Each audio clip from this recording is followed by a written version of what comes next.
जन्माद्यस्य तोऽन्वयादितरितश्चार्थेषु भिज्ञस्वराट् तेने ब्रह्महृदाययादिकवये मुह्यन्ति यस्सूरया तेजो वारिमृदां यथा विनिमयो यत्र त्रिसर्गो मृषा धाम्ना स्वेन सदा निरस्तकुहकं सत्यं परं धीमहि सत्यं परं धीमहि। कल हम सभी लोगों ने श्रीमद्भागवत महापुराण अंतर्गत महात्म्य को श्रवण किया और जाना कि मानव शरीर ही एकमात्र ऐसा शरीर है जिसके द्वारा जीवात्मा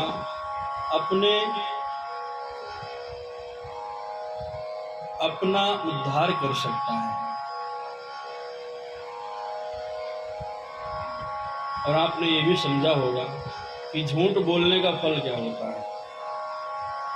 अगर शायद धुंधली ने अपने पति से झूठ ना बोला होता और वो फल खा लिया होता तो शायद उसे बाद को कुआं में गिर कर के जान गंवानी नहीं पड़ेगी। तो ये होता है झूठ बोलने का फल।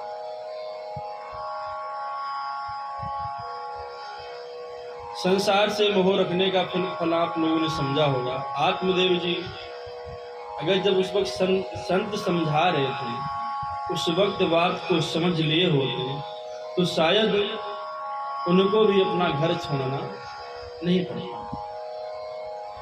कोई किसी को सुख देने वाला संसार में नहीं है। ये तो केवल मात्र भ्रम है कि हमारे पास ये वस्तु हो जाए, हमारे पास बच्चे हो जाएं, हमारे पास सब कुछ हो जाए तो हम सुखी हो जाएंगे। ये तो केवल मात्र मन का भ्रम है। सुख तो आपके अंदर ही है।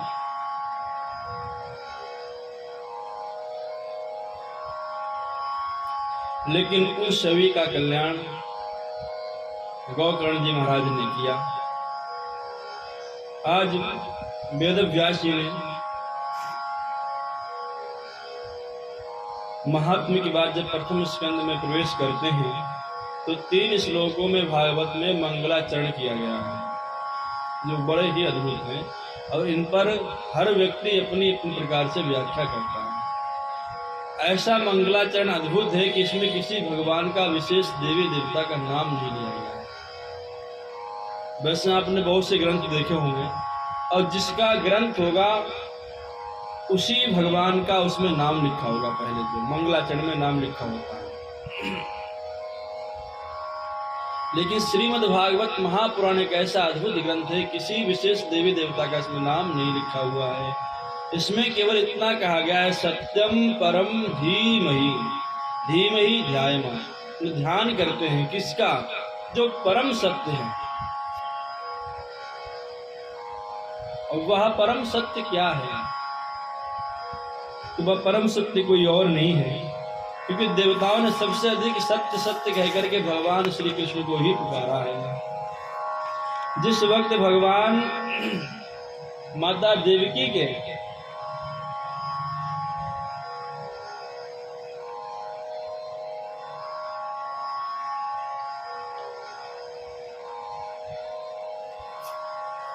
बेटा ये बस ये वाला बटन है ये दरवाजा पीले वाला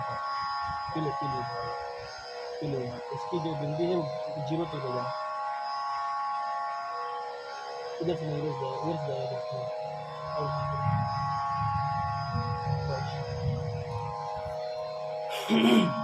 देवताओं ने सबसे अधिक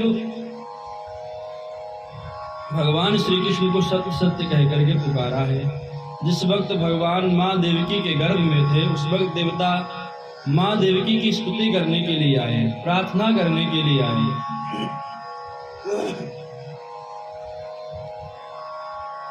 तो देवताओं ने प्रार्थना की कि सत्यव्रतम सत्य परम त्रिसत्यम सत्यस्य योनिं निहतं च सत्यं सत्यस्य सत्यमृत सत्यनेत्रं सत्यात्मकं त्वां शरणं प्रपन्ना। तभी देवताओं ने भगवान श्री कृष्ण को कहा था कि आप परम सत्य हैं, मैं आपको नमस्कार करता हूँ, मैं आपकी पावन चरण शरण ग्रहण करता हूँ। तो कहने का आशय भगवान श्री कृष्ण ही परम सत्य हैं, जिनको देवताओं ने सत्य कह करके पुकारा है। दूसरे श्लोक में वेदव्यास जी ने केवल ये बताया है कि भागवत सुनने का अधिकारी कौन है,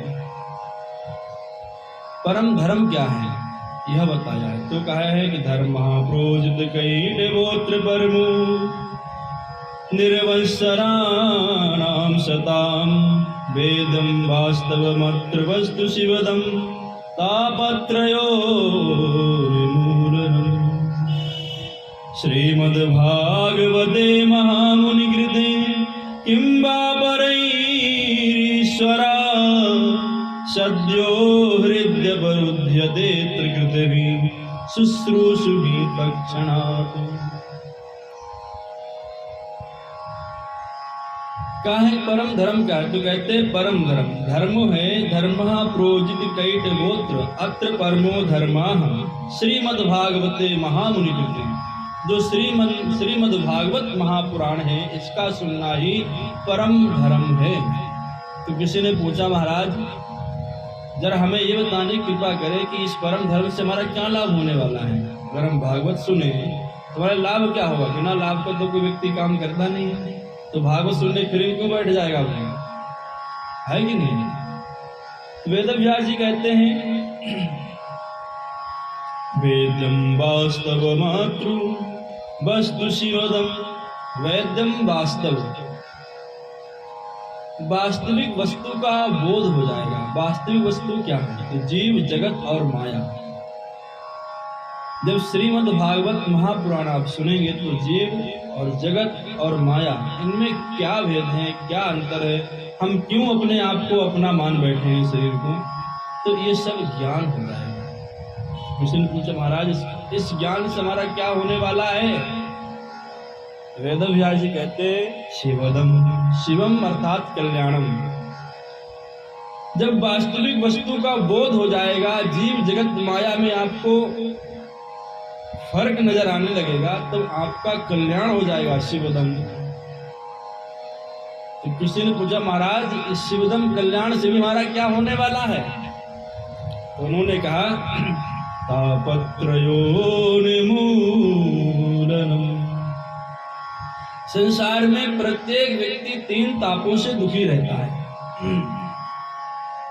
दैहिक, दैविक और भौतिक। 3 प्रकार की संसार में दुख है। जितने भी दुख आपको दिखाई पड़ते हैं, इन 3 कैटेगरी में सब आ जाते हैं। दैहिक, कभी अपने शरीर से दुखी हैं, कभी बाहरी वस्तुओं से दुखी हैं, तो कभी मानसिक टेंशन उसको है। तो 3 प्रकार के तापों से ही दुखी रहता है हमेशा। जो श्रीमद् भागवत महापुराण का श्रवण करता है, भगवान उसके तीनों तापत्रयोन्मूलनम्, जड़ सहित उखाड़ करके फेंक देते हैं।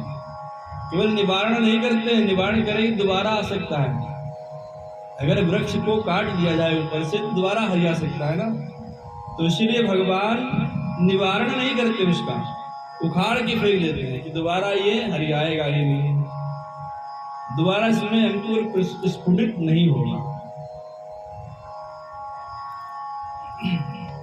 लेकिन महाराज इसके सुनने का अधिकारी कौन है? तो कहते हैं निर्मत्सराणाम। जो निर्मत्सर हो गया हो, वो श्रीमद् भागवत महापुराण को सुने तो उसका कल्याण होता है। निर्मत्सर कौन है? निर्गताः मत्सराः एभ्यः ते निर्मत्सराः। जिसके अंदर से, देखो मच्छर और मत्सर में थोड़ा ही अंतर है।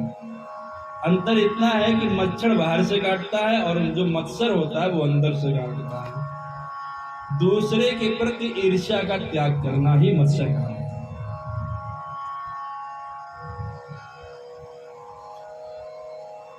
ऐसे बहुत कम ही लोग होंगे जिनके अंदर ईर्ष्या का भाव ना हो सकता है कि आप किसी चीज में किसी से ईर्ष्या ना करते हो, लेकिन कहीं ना कहीं भाव थोड़ा सा रहता है, कभी रूप का, कभी धन का, कभी साधना का ही। मान लो अरे ये तो हमसे ज्यादा तपस्वी है, हम भी ऐसा करते हैं, इससे आगे निकलना है।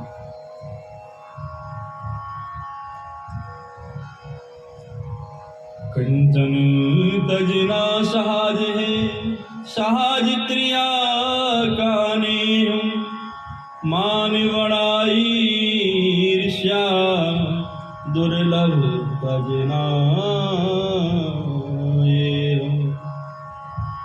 मान बड़ाई ईर्ष्या दुर्लभ तजना ये है। कंचन तजना सहज है। एक बार व्यक्ति घर परिवार छोड़ देता है, घर छोड़ देगा, नहीं संपत्ति चाहिए कोई बात नहीं है, पत्नी को छोड़ देगा, पुत्र छोड़ देता है, लेकिन मान बड़ाई ईर्ष्या दुर्लभ तजना है। कंचन छोड़ना सहज है, पत्नी को छोड़ना सहज है, लेकिन मान अर्थात आप साधु भी हो जाए तब भी अगर कोई आपका अपमान कर दे तब भी आपको क्रोध आ ही जाएगा। इसी प्रकार मान बड़ाई ईर्ष्या दुर्लभ तजना है। आप भी कोई काम करते हैं तो लगता है कि इसमें प्रतिष्ठा मिले, भले आप धन ना चाहते हैं कोई बात नहीं, लेकिन प्रतिष्ठा तो चाहते हैं ना। तो ये चीजें त्यागना बहुत बड़ी बात है, और जब तक इन चीजों को नहीं त्यागते हैं तब तक श्रीमद् भागवत महापुराण आपके चित्त में चिपकने वाली नहीं है, चाहे सुने कितना भी। अगर चित्त में चिपकाना है तो मान बड़ाई ईर्ष्या इनको तजना पड़ेगा, इनको त्याग देना है। जो इस प्रकार के श्रोता होते हैं, व्यास जी कहते हैं सद्यो हृदय विरुद्धते कृतवी सुश्रुत भी तक्षणा। ऐसा श्रोता अगर केवल संकल्प भी करता है कि मुझे श्रीमद् भागवत महापुराण सुनने के लिए जाना है, तो भगवान आकर के उसके हृदय में जबरदस्ती विराजमान हो जाते हैं, घुसपैठ कर देते हैं और फिर निकलने का नाम ही नहीं लेते, अवरुद्ध हो जाते हैं। अवरुद्ध देखो, एक तो ये है कि अभी आप आए हो तो अपने मन से आए हो, है कि नहीं? जबरदस्ती आपको बैठा लो तो नहीं गया, लेकिन जब किसी को कैद कर दिया था तो उसे जबरदस्ती कहते हैं कि जबरदस्ती कर दी गई।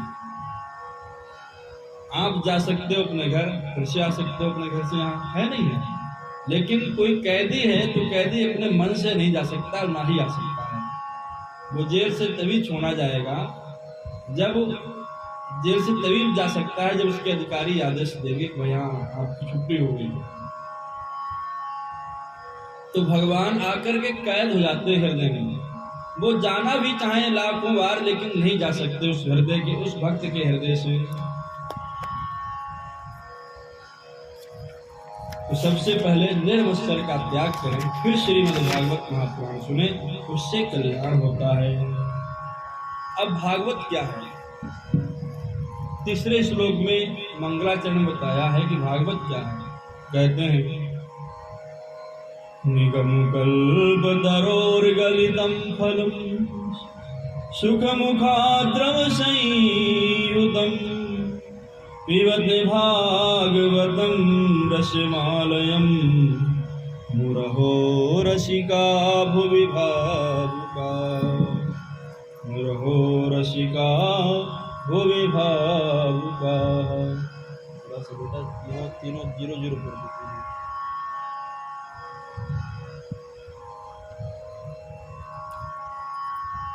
तो कहते हैं निगम कर्प तरोर गलितम फलम। निगम नाम है वेद का, निगम नाम है वेद का। निगमयति बोधयति सा निगमो वेदा। नितराम गमयति, अर्थात जो वेदों के सूत्रों की जो व्याख्या है, अर्थात वेदों का जो परिपक्व फल है, वो श्रीमद् भागवत महापुराण है। इसमें कुछ अलग से नहीं लिखा गया है, कोई चीज अलग से लिखी गई हो ऐसा कुछ नहीं है। श्रीमद् भागवत महापुराण में केवल मात्र वेदों वैदिक सूत्रों की ही व्याख्या की गई है।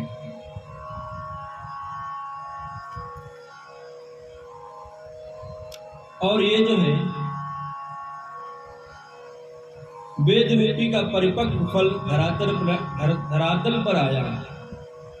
तो किसी ने कहा महाराज ये वेद रूपी का परिपक्व फल धरातल पर जब आया तो फूट गया होगा, अगर फल वृक्ष से गिरेगा नीचे तो फूट सकता है। लेकिन नहीं, ये ऐसा फल नहीं है। शाखपच शाखायाम परंपरा स्नेह अखंड मवेवावतीर्ण, ये धीरे धीरे शाखा प्रति शाखा होते हुए धरातल पर आया है, इसलिए कि टूटा फूटा कटा फटा नहीं है, ये साबुत फल है।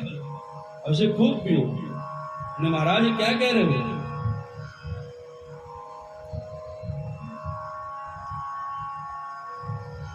फल तो खाया जाता है, ये पीने वाला फल कहां से आ गया? हमने कि भाई साहब इस फल में छिक्कल और गुठली तो है ही नहीं।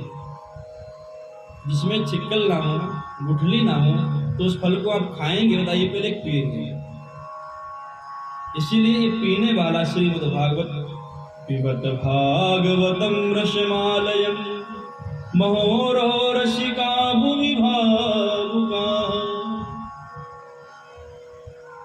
जिज्ञासु ने पूछा पुनः वेद व्यास से, महाराज लेकिन चलो ठीक है, भागवत का जो फल है हम इसको पिएंगे, लेकिन कहीं खट्टा हुआ तो? उन्हें बिल्कुल 100% हमारी गारंटी है, क्योंकि इसमें सुख मुखाद सुख रूपी अर्थात सुखदेव जी महाराज ने, सुख रूपी सुखदेव जी महाराज ने इसमें अपना मुख लगा दिया है, इसीलिए फल मीठा ही है। क्योंकि तोता फल उसी फल में मुख लगाता है जो फल मीठा होता है। अगर फल मीठा नहीं है तो तोता उसमें मुंह नहीं लगाएगा। तो सबसे बड़ा इसका प्रमाण है सुखदेव रूपी जो तोते हैं, वो इन्होंने इसको जुठार दिया है, अपना मुख लगा दिया है। इसके मतलब यह है कि फल पक्का बात है, बहुत ही मीठा है। लेकिन वेद व्यास ने केवल मात्र 2 लोगों को ही बुलाया पीने के लिए फल को। किसको? मुरहो रसिका भुवि भावुका, रसिक जनों और भावुक जनों। रसिकों और भावुकों आओ इस फल को खूब पियो। किसी ने पूछा महाराज केवल आपने 2 ही लोगों को क्यों बुलाया? बहुत से लोग हैं, सबको बुलाना चाहिए था।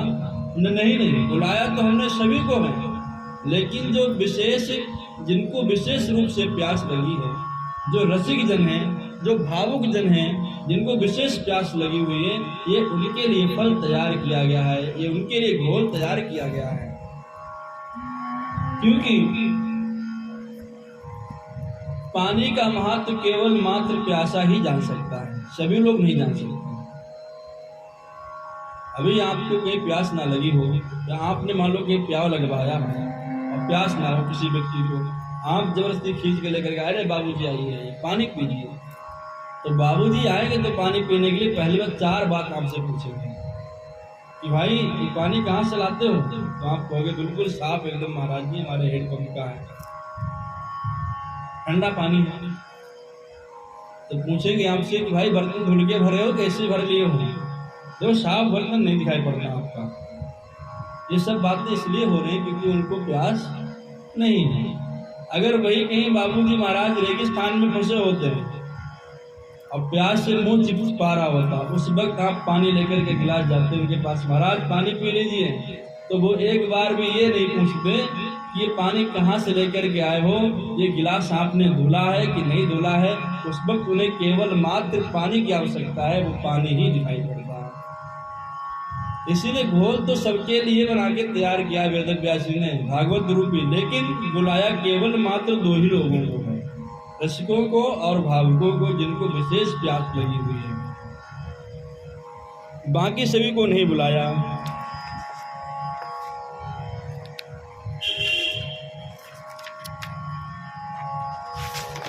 इस प्रकार 3 श्लोकों में सुंदर सा मंगलाचरण किया वेद व्यास जी ने।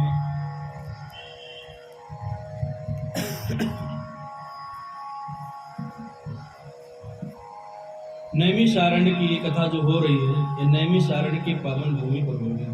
नैमिषे निमिषक क्षेत्रे इसयासन का दया सत्रम स्वर्गाय लोकाय शास्त्र सम्मासित।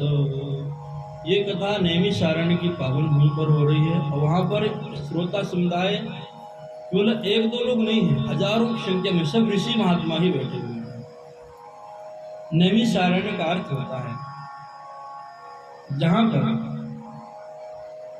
जो मनुष्य चक्र है इसकी नैमी शांत हो जाए, मतलब जहां पर मन शांत हो जाए वही नैमिषारण्य। वैसे इसका नाम नैमिषारण्य इसलिए पड़ा, ब्रह्मा जी के द्वारा भेजा हुआ चक्र यहाँ आकर के गिरा था, वो यहीं पर आकर के नैमिषारण्य में ही शांत हुआ था, इसलिए इसका नाम पड़ा नैमिषारण्य। नैमी अर्थात होता है चक्र और आरण्य मतलब होता है वन। तो जहां पर आरण्य पहले जंगल था पूरा, जिस जंगल में आकर के चक्र गिरा इसी नाम उसका नैमिषारण्य पड़ा। तो कुल मिलाकर के जहां पर मनुष्य चक्र को शांति मिलेगी वही नैमिषारण्य है। दूसरा भी इसका एक अर्थ है जहां पर निमिष निमिष मात्र का समय का उपयोग किया जाता हो वही नैमिषारण्य है, क्योंकि यहाँ पर जितने ऋषि महात्मा बैठे हुए हैं अपना एक भी निमिष व्यर्थ में नहीं बोलते, भगवत भजन में लगाते हैं, इसलिए इसका नाम नैमिषारण्य है। ऐसे पावन धरातल पर श्रीमद् भागवत महापुराण एक दो वर्षों के लिए नहीं हजारों वर्षों के लिए हो रहे हैं। श्री सूत जी सुनाने वाले हैं, शौनक आदि बहुत से 88,000 ऋषि सुनने वाले हैं। आज श्री शौनक जी महाराज ने 6 प्रश्न किए हैं सूत जी महाराज से। महाराज मुझे ये बताने की कृपा करें किम श्रेया शास्त्र सारा काश्वाय अवतार प्रयोजनम किम कर्मा के भूतारश्च धर्मः शरणं गतः। किम श्रेया प्राणी मात्र का कल्याण कैसे होगा, पहला प्रश्न है प्राणी का कल्याण कैसे हो। दूसरा यह है कि शास्त्र बहुत हैं लेकिन व्यक्ति के पास किम श्रेया शास्त्र सारा, शास्त्रों का सार क्या है। तो शास्त्र तो बहुत हैं और लोगों के पास इतना समय नहीं है कि सुन सकें या पढ़ सकें, उन शास्त्रों का अध्ययन कर सकें। तो उनका सार क्या है, उन सभी शास्त्रों का सार क्या है। का स्वावतार प्रयोजनम, भगवान तो वैसे तो हर प्रकार से सक्षम है लेकिन तो अवतार क्यों लेते हैं। भगवान हर प्रकार से सक्षम है, चाहे तो वो वहीं से दैत्यों को मार सकते हैं बैठे बैठे, लेकिन फिर उन्हें इतना लंबा ये सब करने की आवश्यकता, जन्म लेना, जन्म लेकर फिर बड़े होना, फिर राक्षसों को मारना, ये सब क्यों करना पड़ता है। भगवान का स्वावतार प्रयोजनम, भगवान का अवतार लेने का क्या कारण है। तीसरा प्रश्न है किम कर्मा, क्या करना सही है और क्या करना गलत है बताने की क्या। चौथा प्रश्न है के अवतारश्च, भगवान के कितने अवतार हैं और धर्मः कम शरणं। जब भगवान अपनी लीलाओं का संवरण करके अपने धराधाम चले जाते हैं, अपने धाम की ओर चले जाते हैं,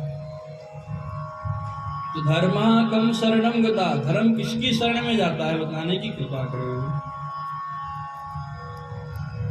जब ये 6 प्रश्न सूत जी महाराज ने सुने, ओह ऋषियों तुमने बड़ी सुंदर बात पूछी और अपने लिए नहीं पूछा, जगत कल्याण के लिए पूछा है। और इन 6 प्रश्नों का उत्तर संपूर्ण भागवत में दिया गया है, इसी के आधार पर संपूर्ण भागवत की रचना हुई है। ऋषियों में अवश्य बताऊंगा, पहले थोड़ा अपने गुरुदेव भगवान का ध्यान तो कर लूं। तो ऋषियों ने पूछा महाराज आपके भी गुरु जी है कोई, आपके गुरु जी कौन है। तो उन्होंने कहा मेरे गुरुदेव श्री सुखदेव जी महाराज। सुखदेव जी का ध्यान करने लगे। यम प्रव्रजन्तमनुपेतमुपेत कृत्यं द्वैपायनो विरह कातरयाजुहाव पुत्रेति तन्मयतया तर्वोऽभिनेदुस्तं सर्वभूतहृदयं मुनिमानितोऽस्मि। तं सर्वभूतहृदयं मुनिमानितोऽस्मि।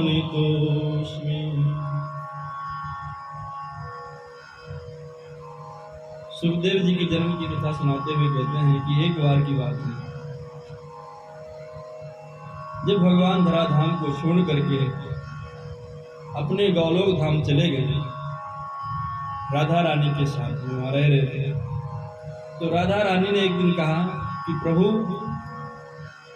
हम देख ये रहे हैं कि आने वाला समय जो है कलयुग है, और कलयुग में तो हमें कहीं दिखाई नहीं पड़ रहा कि आपकी कहीं पूजा हो रही हो, इसलिए कुछ ऐसी कृपा करो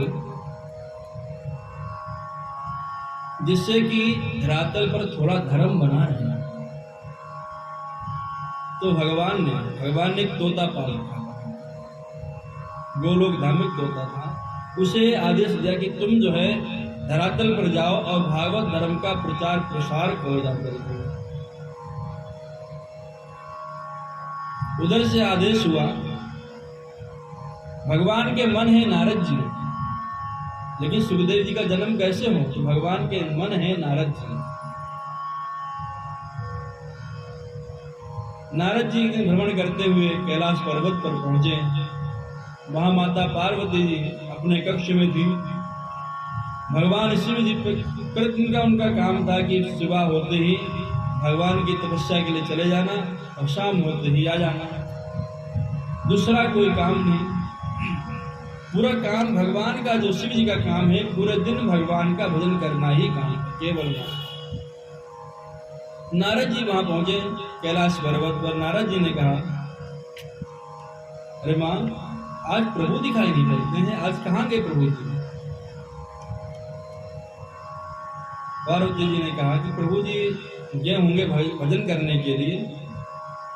अच्छा, अब दुनिया देखने का मन नहीं करता है। नारद जी कहने लगे, दुनिया देखने का मन नहीं करता है। पार्वती जी ने कहा, ऐसा क्यों?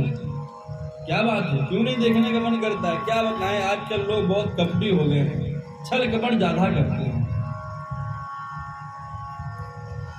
नहीं करने वाले, माता पार्वती जी बोली, करने वाले लोग करते होंगे, लेकिन मेरे स्वामी ऐसे नहीं हैं। मेरे स्वामी तो मुझसे कुछ भी नहीं छिपाते। भजन करते समय अगर भगवान की किसी झांकी का दर्शन भी होता है तो मुझे आकर के तुरंत बताते हैं कि आज मैंने ये झांकी के दर्शन किए।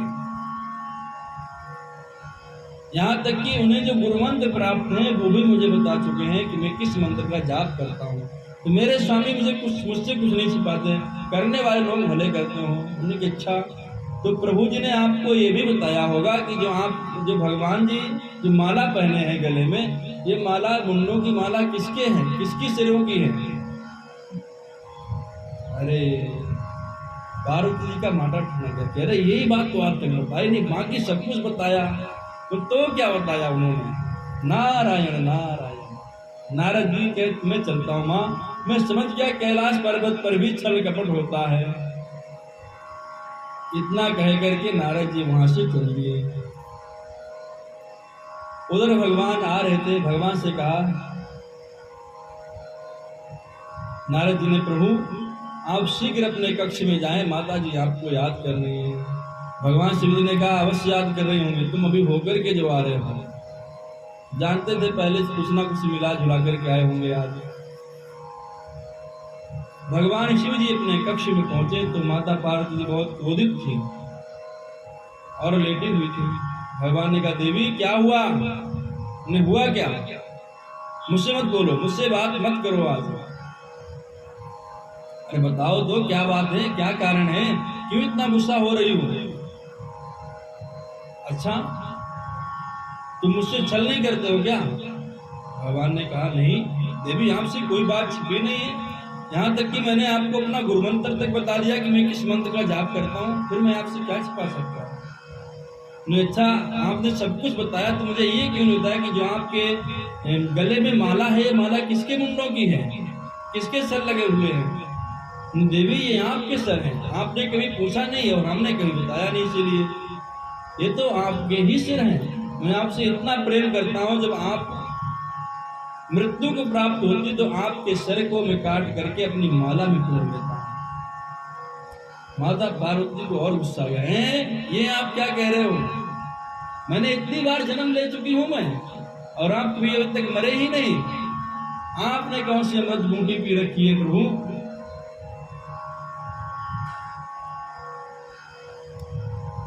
भगवान ने कहा देवी हमने अमृत बूटी ही पी रखी है, इसीलिए मैं अमर हूँ और तुम अमर नहीं हो। माता पार्वती जी और गुस्सा हो गई, अरे प्रभु आपने, हम तो सोचते थे कि आप छोटे मोटे छल कर रहे हो, ये तो आपने कितना बड़ा मुझसे छल किया है कि आपने अमृत पिया मुझे नहीं पिलाया। भगवान ने समझाया कि नहीं देवी तुम जो सोच रही हो वो अमृत नहीं है, मैंने अमृत पीने का पिलाने के लिए तुम्हें कई बार कोशिश किया, लेकिन तुमने कभी वो अमृत कथा जो है, वो अमर कथा आपने कभी सुनी ही नहीं। मैं तो आपको उस काकभुशुंडी के पास में भी लेकर के गया था, मैं तो आपको कई जगह लेकर के गया, कुंभज ऋषि के पास में लेकर के गया, लेकिन आपने वह कथा नहीं सुनी। अच्छा तो प्रभु अब गलती हो गई सो हो गई, लेकिन अब हमें अमर कथा सुना दीजिए आप। भगवान ने कहा ठीक है अवश्य सुनाइए। ऐसी प्रभु की प्रेरणा थी। भगवान शिव जी जो थे पार्वती को लेकर के अमरनाथ गुफा में पहुंचे, वहां पर अपना डमरू बजाया। जब डमरू बजाया तो जितने आसपास के पक्षी थे सब के सब जीव जंतु सब भाग गए, और भागने के बाद भगवान शिव ने कहा कि देवी अब तो अमर कथा सुनो। वहीं पर एक शुक पक्षिणी ने एक अंडा दिया था, उसी से सुखदेव का जन्म होने वाला था। उस अंडे से वो अंडा टूट करके नीचे गिर चुका था, तो कुछ चटक भी गया था। लेकिन इधर जब अमर कथा प्रारंभ हुई, तो भगवान ने एक शर्त रखी, देवी जब मैं स्कंद पूरा कर दूं तब आप ओम का उच्चारण कर दिया करना। ठीक है। भगवान ने प्रथम स्कंद पूरा किया, ओम का उच्चारण किया माता पार्वती जी ने। दूसरा स्कंद पूरा किया, 2 बार ओम का उच्चारण हुआ। इस प्रकार जब 9वें स्कंद तक पहुंचे तो माता पार्वती जी को नींद आ गई। 9वां स्कंद पर जैसे ही पहुंचे, उधर शुक पक्षी ने सोचा कि लगता है कि माता जी तो सो गई हैं, अगर ओम का उच्चारण इन्होंने नहीं किया। इधर कथा सुनाते सुनाते जो शुक पक्षिणी थी का जो अंडा था उसमें जान आ गई थी, वो उसका जन्म हो चुका था। तो उसको लगा कि माता जी तो सो गई हैं, अगर ओम का उच्चारण नहीं किया तो भगवान शिव जी कथा सुनाना अभी बंद कर देंगे, और अब तो मेरे प्रभु कथा आने वाली है, भगवान श्री कृष्ण की कथा आने वाली है। इसलिए उस पक्षी ने ओम का उच्चारण किया, ओम। भगवान ने तुरंत आगे कथा बढ़ा दी। जब कथा पूरी हो गई तो भगवान ने जयकारा लगाया, बोले कृष्ण कन्हैया लाल की। जैसे ही जयकारा लगाया वैसी माता पार्वती जी की नींद खुली। प्रभु आगे क्या हुआ? नहीं देवी तुम सो गई थी, कथा तो पूरी हो गई है। देवी तुमने ये जन्म भी अपना व्यर्थ गंवा दिया, तुमने इस जन्म में भी कथा नहीं सुन पाई। चलो कोई बात नहीं है, लेकिन ये ओमकार का उच्चारण कौन कर रहा था? ये हुंका कौन दे रहा था? चारों तरफ जब नजर दौड़ाई तो एक छिद्र में, छोटे से गुफा में एक छिद्र था, वहां एक पक्षी बैठा हुआ था। भगवान ने, अरे इसने तो कितना अनर्थ किया, मेरे प्रभु की कथा सुन ली इसने। देखो पहले ये मुझसे ऊंचे बैठ के कथा सुन रहा था। भगवान शिव जी ने तुरंत अपना त्रिशूल फेंका कि जाओ उसे खत्म कर दो। शुक पक्षी बेचारा घबराया, भागा। जहां महाराज व्यास जी की पत्नी रहती थी, जिनका नाम वेटिका था, वेटिका के गर्भ में प्रविष्ट हो गया। वेटिका के गर्भ में प्रविष्ट हुआ। उस वक्त वेटिका महारानी भगवान सूर्य नारायण को जल दे रही थी और गर्भ में प्रविष्ट हो गए। श्री सुखदेव जी महाराज भागे भगवान शंकर जी भी पीछे से आए, लेकिन मर्यादा के कारण भगवान शंकर जी वेद व्यास जी के आश्रम में प्रवेश नहीं किए। उस वक्त वेद व्यास जी वहां पर नहीं थे, वो स्नान करने के लिए सरस्वती नदी में गए हुए थे। स्नान करके जब लौटे तो भगवान मिले, भगवान के दर्शन किए। वेद व्यास जी ने तुरंत चरणों में प्रणाम किया, पूछा महाराज आपका आने का कारण क्या है? शिव जी ने कहा, अरे वेद व्यास जी आपके यहाँ एक चोर आया है, आपके पास ऐसा कौन सा धन है कि इसने चोर ने चोरी कर ली? क्योंकि आपके पास ना तो कोई गाड़ी घोड़ा है, ना कोई रत्न धन है, तो चोरी क्या हो गया आपका? उन्हें वो मेरी कथा चुरा करके भागा, इसे बाहर निकालो, दंड देना है मुझे। ने प्रभु जब उसने कथा चुरा ही ली, आपकी कथा सुन ही ली, अमर कथा, तो वो तो अब अमर हो गया है, उससे हम दंड देके क्या करेंगे? अब इससे आप आशीर्वाद दीजिए कि इसका कल्याण हो। भगवान की बात समझ में आ गई, भगवान ने आशीर्वाद दिया, आशीर्वाद दे करके अपने कैलाश पर्वत पर लौट आए। धीरे धीरे इधर बिटिका महारानी को कई साल, कई वर्ष हो गए और सुखदेव जी महाराज ने जन्म ही नहीं लिया, गर्भ में ही बने रहे। धीरे धीरे भगवान का मंदिर गर्भ में ही बना लिया और गर्भ में भगवान का ध्यान करते थे। मातृ गर्भ में ही भगवान का ध्यान करते थे, पेट के अंदर ही। बिटिका महारानी बहुत परेशान हुई, वेद व्यास से कहने लगी जाकर के कि प्रभु स्वामी, मेरे अंदर से ओमकार की ध्वनि की आवाज आती है, कभी वेद मंत्र सुनाई पड़ते हैं मुझे, न जाने मेरे को क्या हो रहा है। वेद व्यास जी ने ध्यान लगा करके कहा कि बेटा, अब तुम्हें बहुत वर्ष हो चुके हैं मातृगर्भ में, तुम बाहर निकल आओ, तुम्हारी माँ बहुत परेशान है। सुखदेव जी ने उत्तर दिया कि पिताजी, मैं बाहर कदाचित आने वाला नहीं हूं, मैं तो यहीं रहूंगा, क्योंकि मैं जानता हूं कि अगर पृथ्वी लोक पर जैसे ही मैं आऊंगा वैसे ही तुरंत मुझे माया घेर लेगी। मैं नहीं चाहता कि मुझे माया लिपट पड़े, क्योंकि जब तक मातृगर्भ में होता है तब तक उसे ब्रह्म चिंतन, शुद्ध बुद्ध एवं शुद्ध ब्रह्म होता है। जैसे ही पृथ्वी पर आता है तुरंत कहता है कहाँ आ गया, अरे मैं कहाँ आ गया। जिस प्रकार जब तक वो सुरक्षित है, जब तक वो आकाश से आ रही है, और जैसे ही पृथ्वी पर गिरी वैसे ही वह मलिन हो जाती है। तुलसीदास जी ने कहा है कि भूमि परति भांडावर पानी, जिम जीवहि माया लिपुटानी। भूमि गिरत भांडावर पानी, जिम जीवहि माया लिपुटानी। जब तक पानी की बूंद आकाश से आ रही है, धरती पर नहीं गिरी, तब तक बात शुद्ध है, 100% शुद्ध है। और जैसे ही जमीन पर गिरी वो तुरंत मलिन हो जाती है। उसी प्रकार जब तक जीव सुरक्षित है, माया उसे तब तक नहीं पकड़ती जब तक बच्चा जन्म नहीं लेता। उसे बस सब कुछ दिखाई पड़ता रहता है, वो सब कुछ सुनाई पड़ता रहता है। भगवान से कई बार बोलता है कि प्रभु, अब की बार मैं जाऊंगा यहाँ से, आपका भजन ही केवल मात्र करूंगा। कई बार वचन देकर के आता है, लेकिन जैसे ही धरती पर आता है वैसे सब कुछ भूल जाता है और उसे माया पकड़ लेती जाकर के।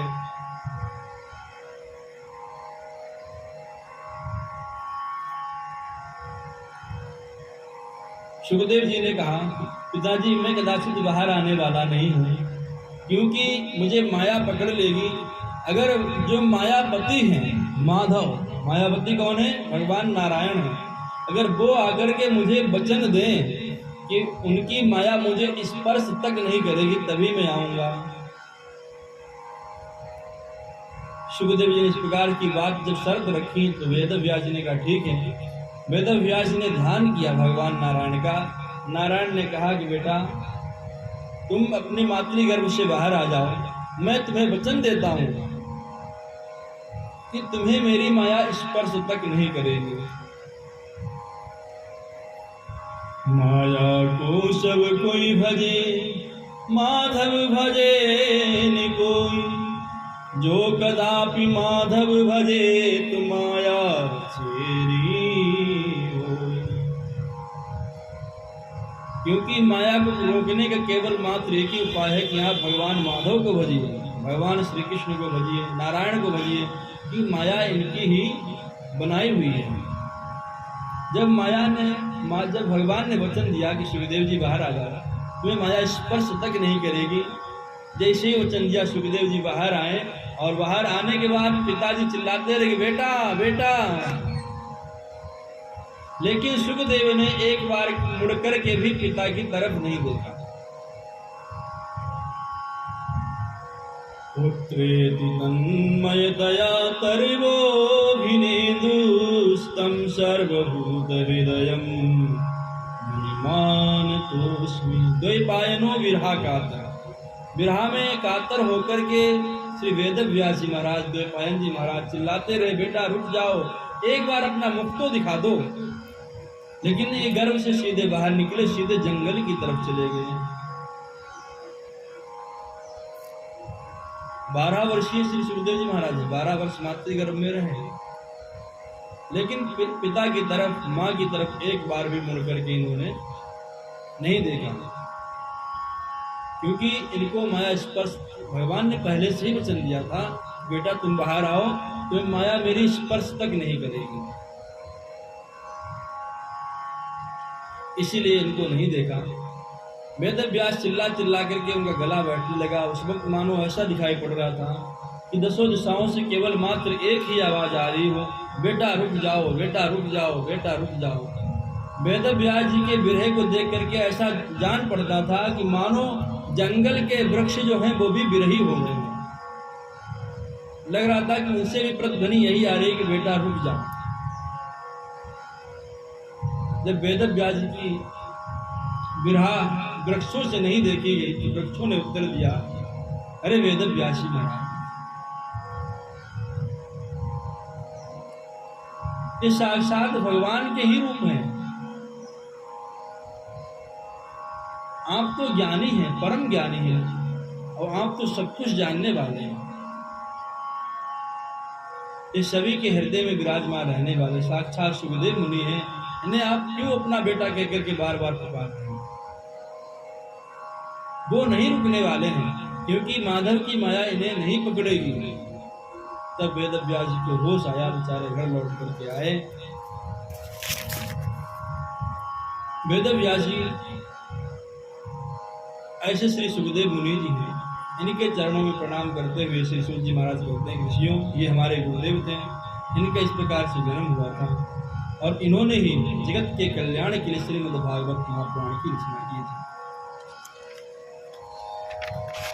समस्त श्रुतियों का मंथन किया, मंथन करके इन्हें लगा कि केवल और केवल मात्र जगत का कल्याण हो सकता है तो केवल श्रीमद् भागवत महापुराण से हो सकता है। और इन्होंने ही श्रीमद् भागवत महापुराण सबसे प्रथम बार परीक्षित को सुनाया था। अब जो तुम्हारा पहला प्रश्न है कि मानव का कल्याण कैसे हो, उसको ध्यान से सुनो कि जीव का कल्याण कैसे हो सकता है। सभी पुंसाम परो धर्मो यतो भक्तिरधोक्षिजै अहेतु क्या प्रतिहता अयात्मा प्रसीदति। सभी पुंसाम परो धर्मो यतो भक्तिरधोक्षिजै। जीव का कल्याण केवल मात्र एक ही सहारा है जिसके कारण कल्याण हो सकता है, कि वहां भगवान से प्रेम करे, तभी जीव का कल्याण हो पाएगा। लेकिन सबसे पहली बात यह है कि भगवान से प्रेम होना कैसा चाहिए। प्रेम तो सभी करते हैं, लेकिन प्रेम कैसा है? तो प्रेम के 2 विश्लेषण बताए गए हैं। अहितुक्या अप्रतिहता। अहितुक्या मतलब भगवान से प्रेम तो हो लेकिन मांगने की इच्छा ना हो। आजकल लोग मांगते ज्यादा है, प्रेम को देखते हैं भगवान से। कहीं भी मस्तक टेकेंगे प्रभु मेरा ये काम बन जाए, कहीं भी, चाहे यहाँ से कहीं भी चले जाए, हर जगह मस्तक टेका नहीं कि तुरंत सबसे पहले मांगना प्रारंभ कर देते हैं, प्रभु मेरा ये हो जाए।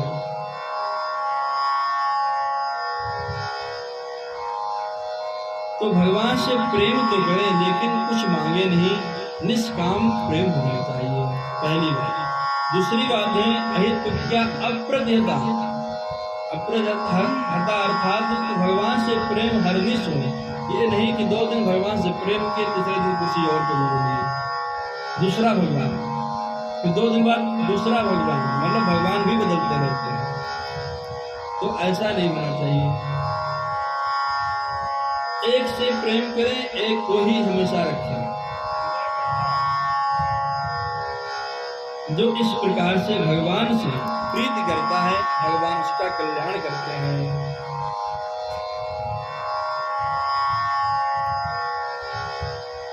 जब भगवान से प्रेम होगा अर्थात भगवान की भक्ति आपके हृदय में होगी तो जन इत्यास वैराग्यम ज्ञानम चाहिए तो है। भक्ति के जो दो बेटे बताए गए हैं ज्ञान और वैराग्य, आप जानते हैं कल बताए थे। भक्ति के दो बेटे कौन कौन हैं? ज्ञान वैराग्य। तो जो बेटे बताए गए ये अपने आप आपके अंदर ज्ञान भी हो जाएगा और वैराग्य भी संसार से हो जाएगा। ये अलग अलग क्रियाएं नहीं है। अगर भूख लगी हो बहुत देर है ना तो शरीर की शक्ति भी कम हो जाती है, काम करने का मन नहीं करता है और भूख भी लगी रहती है। जिस प्रकार हम खाते हैं अन्न लेकिन उससे तुष्टि पुष्टि और क्षुधा की निवृत्ति होती है, उसी प्रकार जब भगवान से प्रेम करते हैं तो भक्ति ज्ञान वैराग्य आकर के अपने आप विराजमान हो जाते हैं। जब आपकी भक्ति पुष्ट होने लगेगी तो फिर आपको घर छोड़ने की आवश्यकता नहीं पड़ेगी, अपने आप ही घर छूट जाएगा और भगवान का स्वरूप का भी ज्ञान अपने आप ही हो जाएगा। जिस प्रकार मीरा जी ने भगवान की भक्ति की तो मीरा जी ने घर छोड़ने की आवश्यकता नहीं पड़ी, वो तो अपने आप ही वैराग्य हो गया। अब चाहे वो घर में रहे, चाहे वो वन में रहे, चाहे वृंदावन में रहे, बस मेरो तो गिरधर गोपाल। कहते नहीं कहते हैं अरे मोहन से दिल क्यों लगाया है, ये मैं जानूं या वो जाने। मोहन से दिल क्यों लगाया है, ये मैं जानूं या वो जाने। हर बात निराली है उसकी, हर बात में है एक टेढ़ापन। हर बात निराली है उसकी, हर बात में है एक टेढ़ापन। उस टेढ़े पे दिल क्यों आया है, ये मैं जानूं या वो जाने। मोहन से दिल क्यों लगाया है, ये मैं जानूं या वो जाने। छलिया से दिल क्यों लगाया है, ये मैं जानूं या वो जाने। मोहन से दिल क्यों लगाया है, ये मैं जानूं या वो जाने। तो मीरा जी तो चाहे घर में रहें चाहे तो वृंदावन में रहें, उनके लिए सब एक बराबर है। तो बात तो घर के लोग ही कहने लगे कि तू ऐसी है, तू बाबरी हो गई है, अब तू वृंदावन चली जा।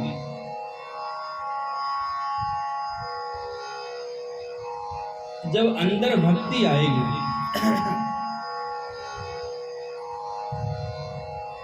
संसार से अपने आप आसक्ति छूट जाती है। कहने का आशय यह है कि जब व्यक्ति को अपने घर का मालूम पता चल जाता है कि भाई मेरा घर ये है, तो पराये घर से आसक्ति छूट जाती है। जहाँ हम रह रहे हैं ये पराया घर है और भगवान का जो घर है वो अपना घर है। आगे आप सुनेंगे भी कि जीव आत्मा का जो शाश्वत सखा है, जीव आत्मा का जो परम मित्र है, जीव आत्मा का जो अपना घर है वो परमात्मा ही है। लेकिन एकदम आसक्ति नहीं छूटती है। सच बात यह है कितना भी कोई कोशिश क्यों ना कर लें, लेकिन अगर भगवान का भजन हम करते रहें, धीरे धीरे करते रहें, भगवान की कथाओं को सुनते रहें, तो एक दिन ऐसा आता है कि अपने आप आसक्ति छूट जाती है। जिस प्रकार अगर कोई बेटी अपने बाप के घर बड़ी होती है तो उससे पूछो बेटी तुम्हारा घर कौन सा है, तो कौन सा घर बताएगी? अपने बाप का ही घर बताएगी। ये मेरा घर है, ये मेरा घर है, ये मेरे पिताजी हैं, ये मेरी मम्मी जी हैं, माता जी हैं, ये मेरा भाई है, ये मेरा घर है, ये मेरा सब कुछ, मतलब ये मेरा ही है।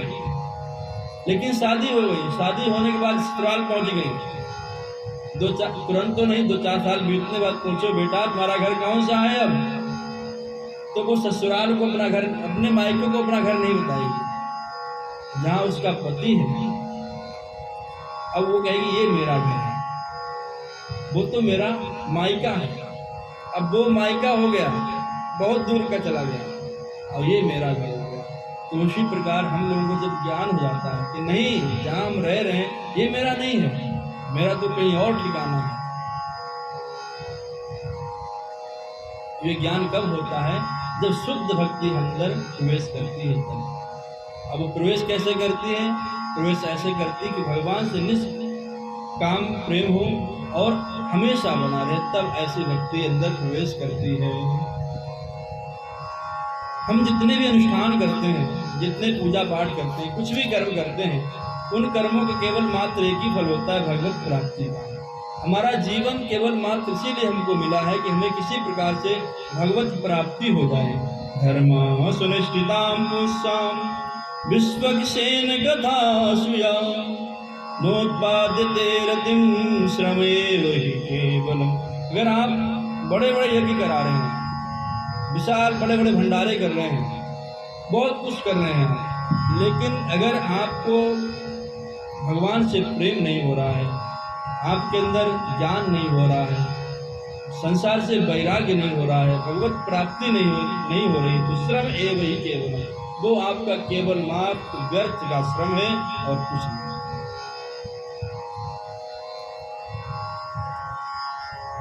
अच्छा, जब पता कैसे चलेगा कि हमारे अंदर भक्ति आने लगी, मुझे भगवान से प्रेम हो गया, कैसे पता चलेगा? तो अपने आप अंदर भाव आ जाएगा अपवर्ग का भाव, धर्मस्या अपवर्गस्या नार्थोत्थाय कल्पते, अर्थात अपवर्ग की प्राप्ति हो जाएगी। अपवर्ग, फिर आप किसी वर्ग में नहीं रह जाएंगे।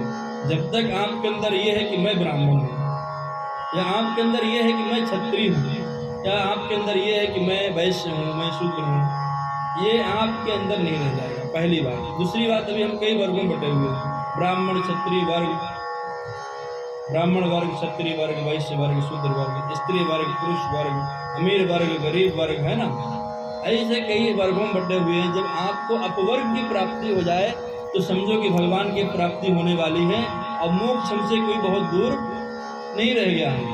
लेकिन यही तो इस बात जल्दी समझ में नहीं आती है कि अपवर्ग की प्राप्ति हो ही नहीं पाती है। अगर भगवान ने आपको बहुत सा पैसा दिया है, तो उस पैसे को धर्म में लगाना चाहिए। लोगों को होता क्या है कि अर्थ तो बहुत कमाते हैं, लेकिन कमाने के बाद वो अर्थ व्यर्थ में ही लगाते हैं। अगर धर्म को, अर्थ को धर्म में लगाया जाए तो वह अर्थ सकारात्मक रूप ले लेता है। अगर अर्थ को व्यर्थ गंवाया जाए तो वह जीवन को नरक की ओर ले जाता है। लेकिन आवश्यकता अनुसार शरीर की तरफ भी खर्चा करना चाहिए। शरीर मादाय खल धर्म साधन, शरीर को जितनी आवश्यकता है उतना ही शरीर को दें, शरीर को व्यर्थ में अर्थ ना लगाएं।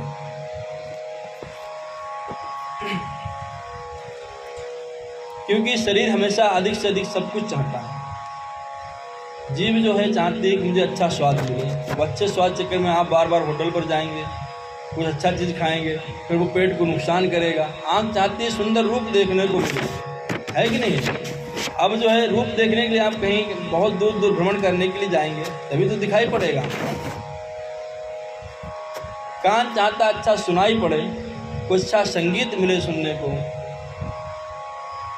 अब संगीत के चक्कर में लोग न जाने फिर तो कहाँ से लोग बुलवाते हैं गायक कलाकार।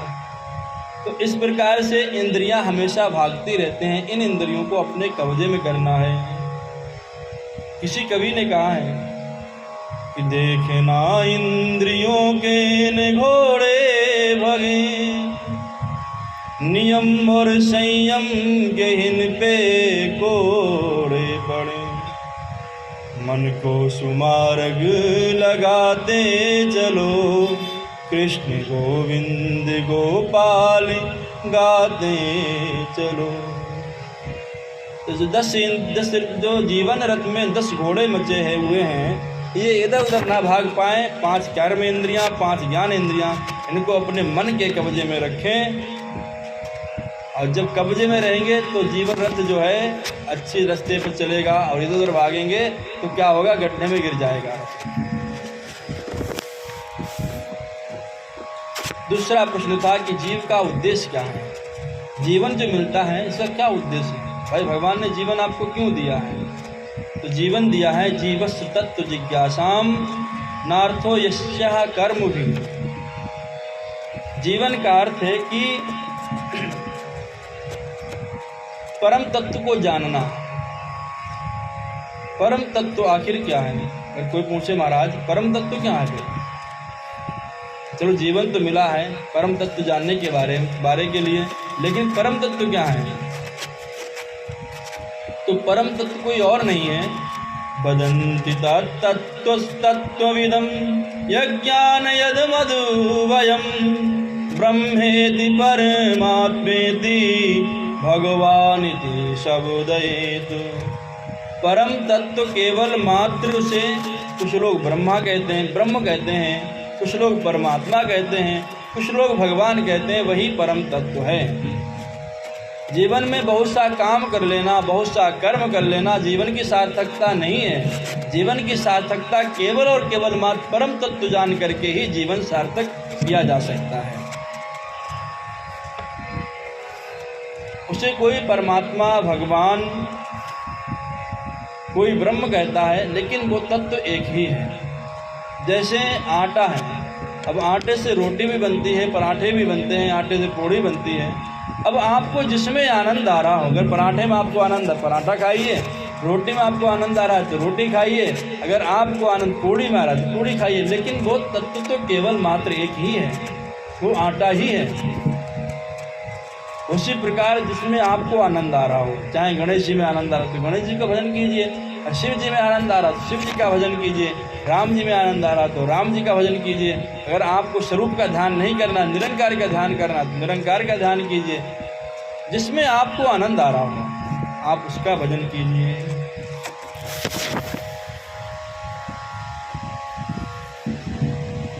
क्योंकि भगवान सर्वत्र व्याप्त हैं और सभी जगह हैं। बस अंतर इतना है कि आपका प्रेम जहाँ पर भी पुष्ट हो जाएगा, बस भगवान वहीं से प्रकट हो जाएगा। अगर आप राम जी का भजन करते हैं तो राम जी जहाँ, आपका प्रेम जहाँ पुष्ट हो गया कि यहीं राम जी हमारे हैं, तो वहाँ पर राम जी प्रकट हो जाएंगे। जिस प्रकार तुलसीदास जी जो थे वृंदावन में दर्शन करने के लिए गए, तो वहाँ के भगवान मुरली वाले हैं वृंदावन में, तो उनको नमस्कार नहीं किया। गोसाइयों ने पूछा, बाबा नमस्कार क्यों नहीं कर रहे हो भगवान को, नमस्कार कैसे करें, इनके हाथ में तो मुरली है और हम तो, हमारा सर तो वहीं झुकता है जहाँ धनुष बाण दिखाई पड़ते हैं। उन्हें नमस्कार तो तभी करेंगे जब धनुष बाण ले हाथ, तुलसी मस्तक तब नवे, जब धनुष बाण ले हाथ। तो भगवान ने तुरंत तुलसी जी के लिए, तुलसीदास जी के लिए धनुष बाण हाथ में ले लिया। जैसे ही धनुष बाण लिया हाथ में, तुरंत एक चौपाई लिखी कि अपने भक्त के कारणे कृष्ण भय रघुनाथ। भगवान जो थे अपने भक्त के कारण ही कृष्ण भगवान रघुनाथ बन गए। तो कुल मिला कहने का आशय ये है कि जहाँ पर आपका प्रेम पुष्ट हो जाएगा भगवान वहीं से प्रकट हो जाएगा। भगवान तो सर्वत्र हैं। तुलसीदास जी ने कहा है कि हरि व्यापक सरे बत्र समाना, प्रेमुत प्रगट होई मैं जाना। हरि व्यापक सर्वत्र समाना, प्रेमुत प्रगट होई मैं जाना।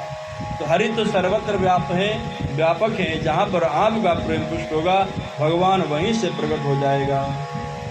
इतना ही नहीं, एक बार की बात है, भगवान के परम भक्त थे नामदेव जी। क्या नाम था उनका? नामदेव। भगवान के बहुत परम भक्त थे। एक बार की बात, नामदेव जी रोटी सेंक रहे थे। रोटी सेंक करके उन्होंने रखी, अपना बनाते थे, खाते थे, घर परिवार था नहीं, भगवान के परम भक्त। तैसे ही कुत्ता आया वहाँ पर, और कुत्ता जो था रोटी दबा करके मुंह में भागा। नामदेव जी, अरे महाराज आज आप किस रूप में आ गए? कटोरी लेके पीछे से घी की भागे, रुक तो जाओ पहले, आज सूखे टिक्कर का भोग लगाओगे, घी तो लगा लो पहले। उन्हें उस कुत्ते में भगवान दिखाई पड़ गए थे और थोड़ी देर बाद जब भागे कटोरी लेके, भगवान कुत्ते से ही प्रकट हो गए। अरे नामदेव जी क्या बात है, तुम्हें तो हर वस्तु में मेरे ही दर्शन होते हैं। हाँ परम भक्त। नामदेव का प्रेम कुत्ते में पुष्ट हो गया, उन्हें लगा कि भगवान रोटी लेके हमारी जा रहे हैं, तो उन्होंने कुत्ते से ही भगवान कुत्ते से ही प्रकट होना पड़ा। जैसे प्रहलाद का प्रेम खंबे में पुष्ट हुआ। हिरण्याकश्यप ने पूछा क्या इस खंबे में भगवान है तेरा? प्रहलाद जी ने देखा कि हाँ इस खंबे में मेरा भगवान है। कहाँ है दिखा, और तुरंत जैसे ही हिरण्याकश्यप ने गदे का प्रहार किया तो जैसे खंबा टूटा, भगवान उसमें से प्रकट हो गए। गोविंद भगवान की। जहाँ पर आपका प्रेम पुष्ट हो जाएगा, भगवान वहीं से प्रकट हो जाएगा। बस ये है कि मानव शरीर व्यर्थ नहीं जाना चाहिए, क्योंकि ये शरीर बड़े भाग्य से प्राप्त होता है। बड़े भाग्य मानुष तन पावा, सुर दुर्लभ सद ग्रंथ निगावा। साधन धाम मोक्ष कर द्वारा, पाहि जहि पर लोक संवारा। केवल अपवर्ग की प्राप्ति अर्थात मोक्ष की प्राप्ति के लिए केवल मात्र भगवान, वैसे 84 लाख चाबियां बनाई हैं भगवान ने, 84 लाख, लेकिन जो मोक्ष रूपी ताले पर जो चाबी जो लटक रहा है ताला, उस पर चाबी फिट होने वाली है, वो केवल मात्र मानव शरीर ही है। अन्य जितनी भी योनियां हैं सब भोग योनियां हैं, ये सब केवल आई हैं, उनका भोग रही है इतना। लेकिन मानव को कर्म करने का अधिकार दिया गया है। मानव ही केवल मात्र भगवान की प्राप्ति कर सकता है, मोक्ष की प्राप्ति कर सकता है। इस प्रकार से सुंदर प्रवचन श्री सूत जी महाराज सुना रहे थे शौनक जी को। शौनक जी ने पूछा, महाराज जिस भागवत की आप मुझे रचना सुना रहे हैं, कथा सुना रहे हैं, उसकी रचना कब हुई, कहाँ हुई, कैसे हुई, बताने की कृपा करें। अब ध्यान दीजिएगा आप लोग। अब क्या बात पूछी है शौनक जी ने? कहा है कि जिस भागवत का आप मुझे उपदेश कर रहे हैं, इसकी रचना कब हुई, कहाँ हुई, कैसे हुई, मुझे बताने की कृपा करें। श्री सूत जी महाराज कहते हैं, ऋषियों, द्वापरे समनुप्राप्ते तृतीय युग पर्यये, जाता पराशरादि योगी, व्यासव्याम कलया हरे। ये बात है द्वापर के अंतिम चरण की। द्वापर का अंतिम चरण चल रहा था, उस वक्त वेद व्यास जी का जन्म हुआ। उन्होंने भविष्य पर दृष्टिपात करके देखा कि आगे आने वाला जो समय है वह समय कलयुग का है, और कलयुग में प्रायः प्राणी जितने भी होंगे वह सब आसुरी स्वभाव के, सबके सब आसुरी स्वभाव के। दूसरी बात, मंदा सुमंद मतयो मंद भाग्या प्रकृता, लोगों की बुद्धि मंद होगी और भाग्य भी मंद होगा। विचार किया कि इनका कल्याण आखिर कैसे हो सकता है, क्या किया जाए। उस वक्त केवल मात्र एक ही वेद था जिसका नाम था ऋग्वेद। उन्होंने ऋग्वेद के 4 खंड किए, ऋग्वेद, अथर्ववेद, सामवेद और यजुर्वेद, 4 वेद बनाए। लेकिन फिर देखा कि इससे भी कल्याण होने वाला नहीं है, कि लोगों के पास इतनी बुद्धि ही नहीं होगी कि जो इनका अध्ययन कर पाएंगे अपने जीवन में। क्या किया जाए? 6 शास्त्रों का निर्माण किया, तब भी ये जान पड़ा कि नहीं, इससे भी कल्याण जीव का नहीं हो सकता है।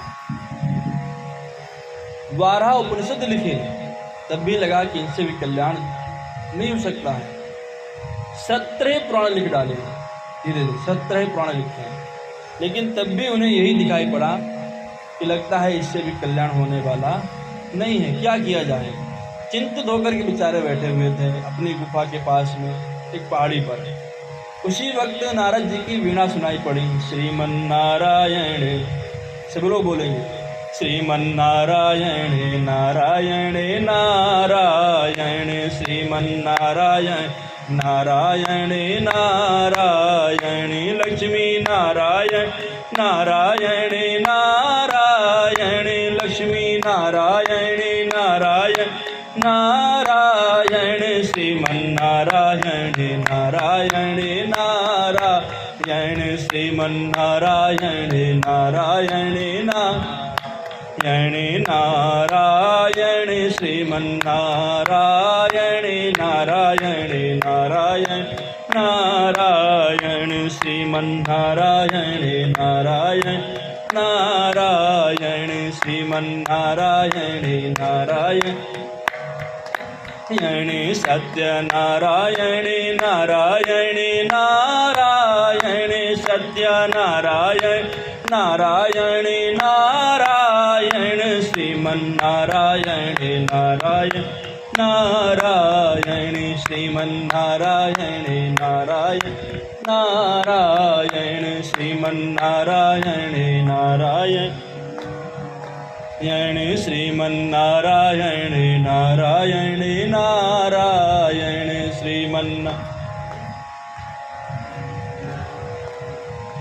रामो नारायण नारायण नारायण, रामो नारायण नारायण, श्रीमन्नारायण नारायण। जोर से बोला को सब लोग, थोड़ा बहुत धीरे बोल रहा हूँ। श्रीमन्नारायण नारायण नारायण, श्रीमन्नारायण कृष्ण नारायण नारायण नारायण, कृष्ण नारायण नारायण, श्रीमन्नारायण नारायण नारायण, श्रीमन्नारायण नारायण नारायण, श्रीमन्नारायण नारायण नारायण। लक्ष्मी नारायण भगवान की जय। आज वेदव्यास जी को श्रीमन्नारायण की ध्वनि कानों में सुनाई पड़ी। थोड़ी ही देर बाद देखा कि देवर्षि नारद जी जो हैं, देवर्षि नारद जी जो हैं वो आ रहे हैं। देवर्षि नारद जी आए। नारद जी ने पूछा, नारद जी का बड़ा ही सुंदर सत्कार किया, पैर धुलाए, हाथ धुलाए, बैठने के लिए आसन दिया, फल फूल दिए भोग के लिए।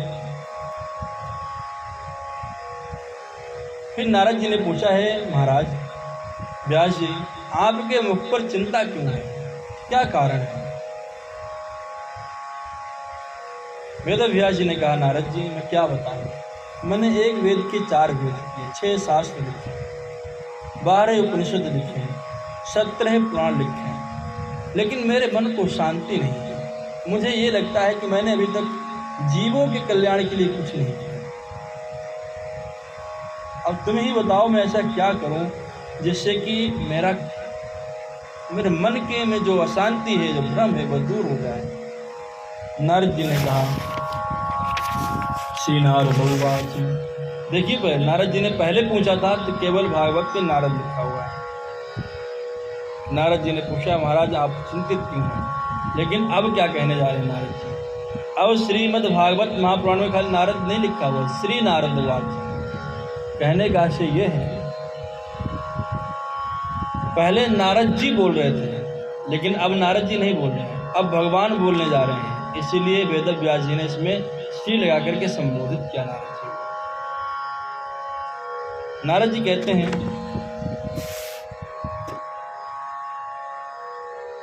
कि व्यास जी, आपने अपनी लेखनी से बहुत ही चमत्कार किए हैं, वैदिक सूत्रों की व्याख्याएं की हैं, बड़े बड़े यज्ञों के बारे में आपने ग्रंथों में लिखा है, सब कुछ लिखा आपने, लेकिन अभी तक आपने ऐसा कोई ग्रंथ नहीं लिखा जिसके द्वारा सुन करके भक्त को आनंद आए, भक्त का प्रेम और पुष्ट भगवान से हो जाए, ऐसा अभी तक आपने कोई ग्रंथ नहीं लिखा। आपने सभी ग्रंथों में बड़े चमत्कार किए हैं कि आप इस मंत्र का 1 लाख जाप करो, आपको ये सिद्धि प्राप्त हो जाएगी। अग्नि पुराण में तो बहुत सी बातें लिखी गई, मारण, मोहन, वशीकरण, उच्चाटन, स्तंभ, नाद, बहुत सी क्रियाएं बड़ी बड़ी लिखी गई। लेकिन महाराज आपने अभी तक कोई ऐसा ग्रंथ नहीं लिखा जिससे भक्तों को आनंद आए, जो मुक्ति देने वाला हो, परमात्मा से मिला दे।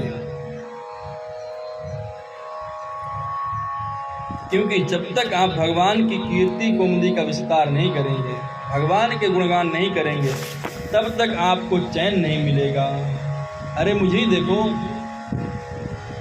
अहम पुरादीत भवे भवम मुने दासस्तु कश्चन वेदवादिना निरूपितो बालक हे योगिना शुश्रूषणे प्रविशति निर्विवेक्षिता। नारद जी कहते हैं, मुझे देखिए व्यास जी महाराज, मैं एक दासी का पुत्र था। किसका पुत्र था? दासी का पुत्र था। मेरी माँ हमेशा संतों की सेवा करने के लिए जाया करती थी। एक बार की बात है, मेरे गांव में चतुर्मासा करने के लिए कुछ संत लोग आए। संत लोग चतुर्मासा करते हैं, आप लोग जानते होंगे, 4 महीने कहीं जाते नहीं हैं, एक ही जगह रहते हैं, भगवान का भजन करते हैं। श्रावण, भादो, कुंवार और कार्तिक, इन 4 महीने करते हैं चतुर्मासा। चतुर्मासा करने के लिए कुछ संत हमारे गांव में पधारे। उनकी सेवा के लिए हमारे गांव वालों ने माँ को ही नियुक्त किया कि आप जो इन संतों की सेवा करें। तो माँ प्रत्येक दिन जाती थी, झाड़ू लगाती थी, संत स्नान कर लेते, उनके वस्त्रों को धोके डाल देती थी, उनके लकड़ी में लाती थी, और संत लोग जब भोजन बना करके अपने हाथ से खाते थे, खाने के बाद जो जूठन बचती थी वो मैं खा लेता था और मेरी माँ खा लेती। संत भजन करते थे, मैं अपनी माँ के आगे पीछे लगा रहता था, मेरे पिताजी नहीं रहे थे। नारद जी कहते हैं, मेरे पिता नहीं रहे थे और मैं संतों के आगे पीछे हमेशा लगा रहता था। संत जब भजन करते तो मैं भी भजन करता था उनके साथ में। संत कभी नाचते, कभी सत्संग करते तो मैं भी सत्संग सुनता था, उनके साथ में नाचने लगता था। धीरे धीरे मेरी बुद्धि शुद्ध होती चली गई। जब चतुर्मासा पूर्ण हुआ तो संत लोग जाने लगे, तो मैंने संतों से कहा कि महाराज हम भी आपके साथ में चलेंगे। संतों ने मुझे डांटा, कह रहे बेटा तू अपनी माँ की सेवा कर जा करके, तेरी माँ अकेली है। तो मैं रोने लगा, नहीं महाराज मैं तो आपके ही साथ चलूँगा, मुझे तो आपके ही साथ में चलना है। तो ठीक है बेटा, ले चलूँगा तुम्हें, लेकिन जाओ पहले अपनी माता से पूछ करके आओ। तो मैं जानता था कि मेरी माँ कभी भी आज्ञा नहीं देगी संत बनने, संतों के साथ जाने के लिए। माँ से पूछने गया तो माता जी ने कह दिया कि तू बेटा हमारे पास में रहे, कहीं नहीं जाना तुझे। मैं रोने लगा तो संतों ने कहा देखो बेटा ऐसा है, तुम्हें मैं एक मंत्र दे देता हूँ, इस मंत्र का भजन करो, खूब जप करो, और जब तुम्हारी माँ चली जाए धराधाम को छोड़ करके, तब तुम जो है हमारे पास चले आना। संतों ने मुझे मंत्र दे दिया, माला दे दी, मंत्र दिया ओम नमो भगवते वासुदेवाय। मैं इसी का प्रत्येक दिन भजन करता था। मेरी माँ को डर लग गया कि ऐसा ना हो कहीं मेरा बेटा साधु बन जाए। अब आजकल माताओं को सबसे ज़्यादा डर यही लगता भी है, चोर ना बन जाए, डकैत ना बन जाए, शराबी ना बन जाए, इन चीज़ों का डर नहीं लगता है। सोचा कभी ऐसा नहीं, साधु बनने से बहुत डर लगता है कि मेरा बेटा कि साधु ना बन जाए धोखे से भी। इसी प्रकार नारद जी की माता को भी यही लगा कि लगता है कि मेरा बेटा कि साधु ना बन जाए। तो घर में जो कोई भी आता उससे यही कहती है भैया कोई लड़की हो बता दो, हमारे बेटे की शादी हो जाए। बस मेरी अंतिम इच्छा यही है कि घर में रुंझुन रुंझुन करती बहू आ जाए, अब एक बार उसके हाथ की रोटी खा लूं, फिर मैं मर जाऊं तो मुझे कोई गम नहीं। जब भी कोई आता तो केवल मात्र यही कहती थी। नारद जी कहते मैंने सुना मेरी दिल की धड़कन तेज हो गई। अरे अभी तो मैं माता जी का इंतजार कर रहा हूँ कि ये कब पधारेंगी, तब मैं जाऊँगा भगवान का भजन करूँगा, जाकर के साधु बनूंगा। अब ये कौन सी बला और ऊपर से डाल रही है। अभी तो इनका इंतजार कर रहा हूँ, फिर उनका इंतजार करूँगा, देवी जी कब पधारेंगी तब मैं जाऊँगा। तो मेरा तो पूरा जीवन इसी में चला जाएगा। अरे राम राम, ये क्या मेरे साथ में हो रहा है। नारद जी कहते मेरी भगवान ने सुन ली। अब मेरी माता को जो था सर्प ने काट लिया, उनकी मृत्यु हो गई। गांव के लोगों ने कहा करके तुम्हारी माता जी को सर्प ने काट लिया है। तो मुझे अंदर से तो बड़ी खुशी हुई, चलो चली गई, सही हुआ। लेकिन बाहर से दिखावे में रोना पड़ा हमको। मैं रोया, अंतिम संस्कार किया। संस्कार करने के बाद सीधे उत्तर दिशा की तरफ चल दिया। भगवान का भजन करता चलता चला जा रहा था उत्तर दिशा। धीरे धीरे बहुत से दिन बीत चुके थे और मैं एक दिन उत्तर दिशा में बद्रिकापुरी विशाल आया, मतलब बद्रीनाथ क्षेत्र में पहुंचा। वहाँ पर मैंने स्नान किया और स्नान करने के बाद अपना ध्यान लगाया। जिस वक्त मैंने ध्यान लगाया उसी वक्त भगवान की दिव्य छटा मेरे हृदय में आकर के प्रकट हो गई। मेरे आनंद का पारावार नहीं रहा, सीमा नहीं रही, कितना मुझे आनंद आ रहा था। ओहो, मैं तो सिद्ध हो गया, मुझे साक्षात आज नारायण के दर्शन हो गए। मेरे आनंद की कोई सीमा नहीं थी। मैं उस आनंद सागर में गोता लगा ही रहा था कि अगले क्षण वो नारायण भगवान गायब हो गए। मैं छटपटाया, रोया, अरे प्रभु अभी तो आप दिखाई पड़े थे, इतनी जल्दी कहाँ चले गए। अब मैं आपके बिना नहीं रह सकता हूँ, प्राणों को त्याग दूंगा। सर पटकने लगा, नहीं प्रभु अभी आपने मुझे दर्शन दिए थे थोड़ी देर पहले, अब मुझे आप दर्शन दो।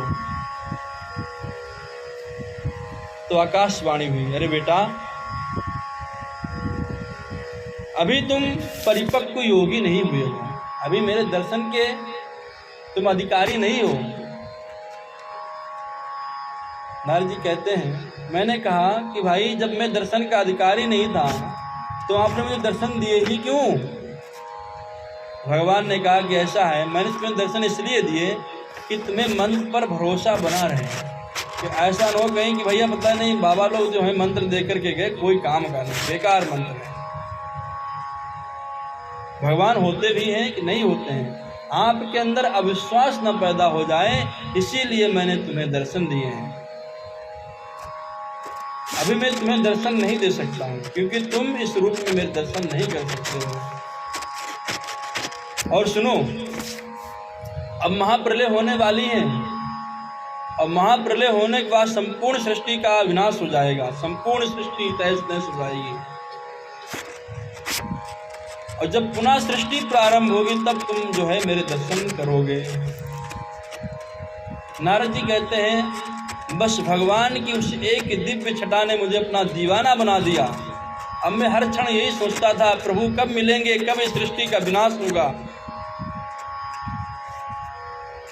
और एक समय देखते ही देखते संपूर्ण सृष्टि का विनाश होने लगा।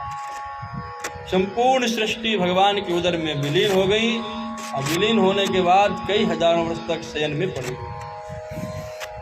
जब पुनः सृष्टि की रचना प्रारंभ हुई तो अब की बार भगवान ने मेरे भजन के प्रताप से मुझे कोई साधारण नहीं, साक्षात ब्रह्मा का बेटा बनाया और नारद बनाया। कहाँ मैं एक दासी का पुत्र था और कहाँ मैं ब्रह्मा का पुत्र बना। ये सब भगवान की नाम का ही प्रभाव था, भगवान के नाम का, भगवान के जाप का ही प्रभाव था। अरे वेद व्यास जी इतना ही नहीं, मैं भगवान का नाम तब भी गाता घूमता रहता था, श्रीमन नारायण नारायण। भगवान ने खुश होकर के मुझे वीणा प्रदान कर दी। देवदत्ताम इमाम वीणा स्वर ब्रह्म विभूषिताम मूर्छयित्वा हरिकथाम गायमानं शराम्यहम्। भगवान ने मुझे वीणा प्रदान कर दी कि नारद ये वीणा लो, इससे संपूर्ण संसार में मेरे नाम का गायन करो। उस नाम का प्रभाव देखो कि मैं हर जगह पूज्य बन गया। एक दासी पुत्र होकर के ब्रह्मा पुत्र बना, ब्रह्मा पुत्र होकर के नारद के रूप में मैं जन्म लेकर के आज जगत पूज्य बन गया। चाहे मैं कहीं भी जाऊं, देवताओं में जाऊं, चाहे मनुष्यों में जाऊं, चाहे दैत्य में जाऊं, सब जगह मेरी पूजा। तो आपने देखा भी होगा नारद जी केवल मात्र ऐसे भक्त हैं भगवान के जिनको सब कोई पूजता है, चाहे दानव हो, चाहे मानव हो, और चाहे देवता हो, सबके पास गति है। कभी देवता लोग दानव के पास में नहीं जा सकते हैं और दानव लोग देवता के पास में नहीं जा सकते हैं। हम लोग देवताओं के पास में नहीं जा सकते हैं, देवताओं के पास तो जा सकते हैं। लेकिन नारद जी की गति देखिए तो है, भगवान के नाम का प्रभाव देखिए, सर्वत्र विचरण। तो वेदव्यास जी ये भगवान के नाम का प्रभाव तो कितना सुंदर है कि मुझे जगत पूज्य बना दिया। आज मेरी सब कोई पूजा करता है, मेरी पूजा नहीं, वो भगवान के नाम की ही पूजा है। तो आप भी ऐसा ही कुछ ग्रंथ लिखिए जिसमें भगवान के बारे में लिखा गया हो, जिसमें भगवान के बारे में बताया गया हो, जिससे कि लोगों को भगवान से प्रेम हो, ऐसा कुछ लिखिए। तुरंत बात समझ में आ गई वेदव्यास जी को, नारद जी अब तो मैं वही लिखूंगा जो भगवान मुझसे लिखवाए। अभी तक मैंने अपनी बुद्धि से बड़े बड़े ग्रंथों का आविष्कार किया, बड़े बड़े ग्रंथ लिखे, लेकिन अब मैं कुछ नहीं लिखने वाला। अब तो वही लिखूंगा जो भगवान लिखवाएंगे। और जाकर के सरस्वती सरोवर में स्नान किया। स्नान करने के बाद गणेश जी का ध्यान किया और गणेश जी तुरंत जो थे प्रकट हो गए। गणेश जी से कहा, भाई हम एक ग्रंथ लिखना चाहते हैं, श्रीमद् भागवत महापुराण, उस ग्रंथ को आप लिखिए। गणेश जी ने कहा ठीक है, लेकिन शर्त हमारी एक है। क्या शर्त है? शर्त हमारी ये है कि हम तभी तक लिखेंगे जब तक आप लगातार बोलते रहेंगे। जहाँ पर आप बोलना बंद कर देंगे वहीं पर हम लिखना बंद कर देंगे, फिर नहीं लिखेंगे। तो ठीक है, हमारी भी एक शर्त है। व्यास जी ने कहा हमारी भी एक शर्त है कि आप वही श्लोक लिखेंगे जिस श्लोक का आप अर्थ समझ लेंगे, अन्यथा उस श्लोक के आगे नहीं लिखेंगे। गणेश जी ने कहा ठीक है, हमें आपकी भी शर्त स्वीकार है। दोनों के बीच में शर्त स्वीकार कर ली गई और भगवान का ध्यान करके वेदव्यास ने बोलना प्रारंभ कर दिया और गणेश जी ने लिख लिया। गणेश जी जो थे लिखने लगे। अब सुबह प्रातःकालीन स्नान आदि के लिए जाना होता था, तो वेदव्यास जी कोई एक ऐसा श्लोक बोलते थे जिसका अर्थ बहुत कठिन होता, जल्दी समझ में नहीं आता था गणेश जी को। इसीलिए वो जो उठ कर के जाते, स्नान करके पुनः चले आते वेदव्यास जी। और इस प्रकार से 18,000 श्लोकों की महान संगीता बन करके तैयार हो गई। बोले भागवत महापुराण की। अब वेदव्यास जी ने सोचा कि अब मैं क्या करूं, ग्रंथ तो बन गया है, लेकिन किसे सिखाऊं, किसे सुनाऊं। तो अपने शिष्यों को 2 श्लोक रटाए। एक श्लोक में जो है भगवान के स्वरूप का वर्णन किया गया है और एक श्लोक में भगवान के स्वभाव का वर्णन किया गया है। वो 2 श्लोक कौन से थे? वराहबीडं नटवरे बपु कर्णियो कर्णिकारं बिभ्रतिवासा कनकककुशं वैजयन्ती च रन्ध्राण वेणु अधर सुधया पूरयन् गोपवृन्दै वृन्दावन्यं स्वपदरमणं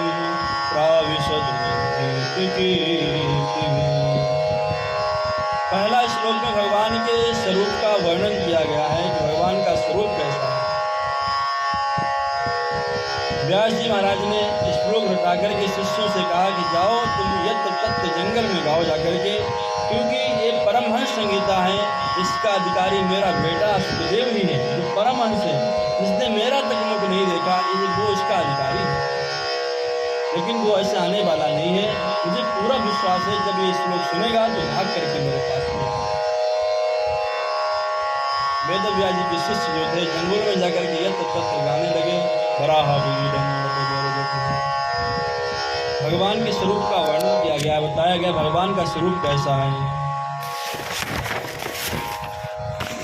भगवान मोर पंख धारण किए हुए हैं, बराहा पीडम, पीडम मतलब पंख, मोर पंख धारण किए हुए हैं, पीताम्बर उनके कंधे पर लहरा रहा है, गाय चराते हैं, बंसी बजाते हैं, अनेक ग्वाल वाल उनके चारों तरफ घेरा बना करके चल रहे हैं, उनकी कीर्ति का बखान कर रहे हैं। कह रहे भैया आज लाला ने बच्चासुर को मार दिया, आज लाला ने धेनुकासुर को मार दिया। इस प्रकार से अपनी कीर्ति का श्रवण करते हुए वृंदावन में प्रवेश कर रहे हैं, वृंदावन में प्रवेश कर रहे हैं। जब ये श्लोक श्री सुखदेव जी महाराज ने सुना तो ब्रह्म चिंतन की समाधि में थे, उसी वक्त उनकी समाधि टूट गई, उनकी समाधि टूट गई। ओह कितना सुंदर स्वरूप भगवान का, मुझे तो अवश्य दर्शन करने जाना चाहिए।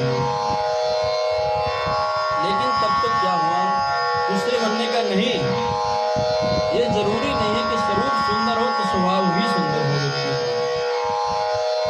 स्वरूप तो अवश्य सुंदर है, लेकिन क्या पता स्वभाव कैसा है इसका। अगर कहीं स्वभाव खराब हुआ, हम तो वहां पर गए, अरे बेटा बेटा करते घूम रहे उसके पीछे, बेटा हमको भाव भी ना दे तो क्या मतलब जाने का निकलेगा। अगर हम किसी मंत्री जी के पास में जाएं, मंत्री जी पीछे पीछे करते हुए घूमे, मंत्री जी हमारी तरफ देखें भी ना तो क्या मतलब निकला जाने का। मन मार के पुनः बैठ गए कि नहीं पता स्वभाव कैसा होगा, स्वरूप तो बहुत सुंदर है, तो स्वभाव कैसा होगा। तब तक दूसरा श्लोक बोला शिष्य ने, वेदव्यास जी क्या हो बकीयम स्तनिकालिगूढ़म जिघांसया पाय यदाप्यसाध्वी लेभे गतिं धात्रिच्युतां ततोऽन्याम् अम्बा दयालु शरणं व्रजेम।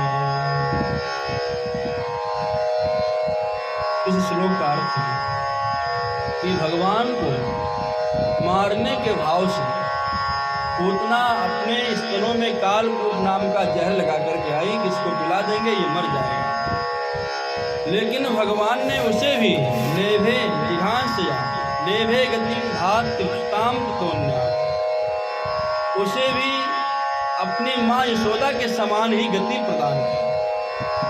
कुछ भी सही, भले हमें मारने आई लेकिन इसे काम तो मैया वाला किया है ना।